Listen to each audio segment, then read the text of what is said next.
ദേശാഭിമാനി മുഖപ്രസംഗം 2025 മാർച്ച് 12.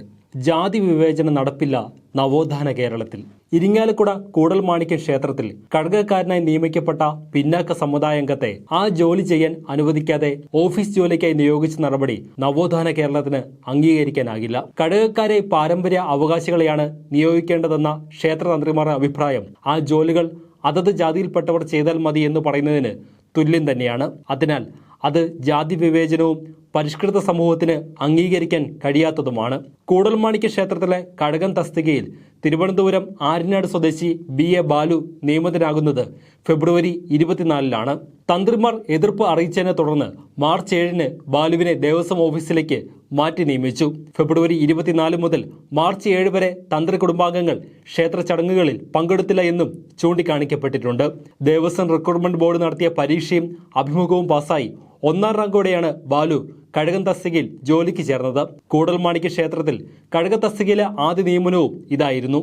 പൂജയ്ക്കുള്ള പൂവൊരുക്കുക, മാല കെട്ടിക്കൊടുക്കുക, പൂജാപാത്രങ്ങൾ കഴുകുക, അമ്പലം തുറക്കുകയും അടയ്ക്കുകയും ചെയ്യുക, എഴുന്നള്ളത്ത് വേളയിൽ വിളക്ക് പിടിക്കുക എന്നിവയാണ് കടകക്കാരൻ്റെ ജോലി. പരമ്പരാഗതമായി മേൽജാതിയിൽപ്പെട്ടവർ ചെയ്തു പോന്നിരുന്ന ഈ ജോലികൾ പിന്നാക്ക സമുദായത്തിൽപ്പെട്ടവർ ചെയ്യുന്നതിലെ എതിർപ്പാണ് ബാലുവിൻ്റെ തസ്തിക മാറ്റത്തിൽ കൊണ്ടെത്തിച്ചത് എന്നാണ് വിമർശം.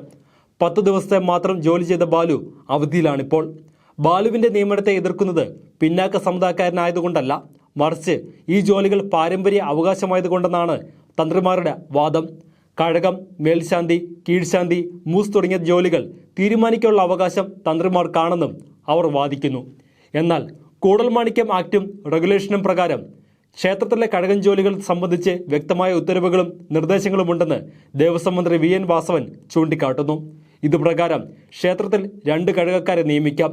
ഒന്ന് തന്ത്രിക്ക് നേരിട്ട് നിയമിക്കാവുന്ന തസ്തികയും രണ്ടാമത്തേത് ദേവസ്വം റിക്രൂട്ട്മെന്റ് ബോർഡ് മുഖേന നിയമിക്കുന്നതുമാണ്. 2ാമത്തെ പോസ്റ്റിൽ നിയമിതനായ ബാലു ജോലിക്കെത്തിയപ്പോൾ തന്ത്രിമാർ ബോർഡിന് പരാതി കൊടുത്തു. ബാലുവിനെ നിയോഗിച്ചാൽ തങ്ങൾ ജോലി ചെയ്യില്ല എന്ന തന്ത്രിമാരുടെ നിലപാടിനെ തുടർന്ന് ബാലുവിനെ മാറ്റി. ഈ നടപടി ദൗർഭാഗ്യകരമാണ്. ബാലു ഘടകക്കാരനായി തന്നെ ജോലി ചെയ്യുമെന്ന സർക്കാരിൻ്റെ ഉറച്ച നിലപാട് മന്ത്രി നിയമസഭയിൽ വ്യക്തമാക്കുകയും ചെയ്തു. സർക്കാർ നിയമനം നടത്തിയ കഴകൻ ജോലിയിൽ തന്നെ ബാലുവിനെ നിയമിക്കാനാണ് താല്പര്യമെന്ന് കൂടൽമാണിക്യം ദേവസ്വം ഭരണസമിതി ചെയർമാൻ VK ഗോപിയും അറിയിച്ചിട്ടുണ്ട്.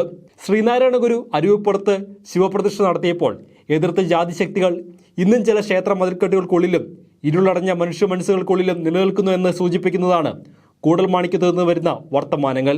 ജാതിഭ്രാന്തിന്റെ രൂക്ഷത കണ്ടാണ് സ്വാമി വിവേകാനന്ദൻ കേരളത്തെ ഭ്രാന്താലയമെന്ന് വിശേഷിപ്പിച്ചത്. ആ ഭ്രാന്തിൽ നിന്ന് മലയാളിയെ വിമോചിപ്പിച്ച നവോത്ഥാന സന്ദേശത്തെ മായ്ച്ചു കളയാനുള്ള ശ്രമങ്ങൾ സജീവമാണ്.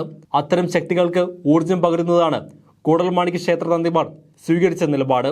1925 മാർച്ച് 12-ന് ശ്രീനാരായണ ഗുരുവിനെ വർക്കല ശിവഗിരിയിൽ സന്ദർശിച്ച ഗാന്ധിജി ജാതിയുടെ അസ്തിത്വം തെളിയിക്കാൻ മുറ്റത്തു നിൽക്കുന്ന മാവിലെ ഇലകളെല്ലാം വ്യത്യസ്തമാണെന്ന് ചൂണ്ടിക്കാട്ടിയപ്പോൾ വിഭിന്നങ്ങളായ ഇലകൾ രുചിച്ചു നോക്കിയാൽ ഒരേ രസമായിരിക്കുമെന്ന് ഗുരു നൽകിയ മറുപടിക്ക് ഇന്നും പ്രസക്തിയുണ്ട്. ഭിന്നപ്രകൃതിയെങ്കിലും മനുഷ്യത്വത്തിൽ ഒന്നാണ് മനുഷ്യവർഗമെന്ന ഗുരുദർശനം ഗാന്ധിജിയിൽ സ്വാധീനം ചെലുത്തിയെന്നത് ചരിത്രം. ഗുരുവിൻ്റെയും ഗാന്ധിജിയുടെയും കൂടിക്കാഴ്ചയുടെ 100ാം വാർഷിക ദിനത്തിൽ ഓർമ്മിക്കേണ്ടതും ഈ സന്ദേശം തന്നെ.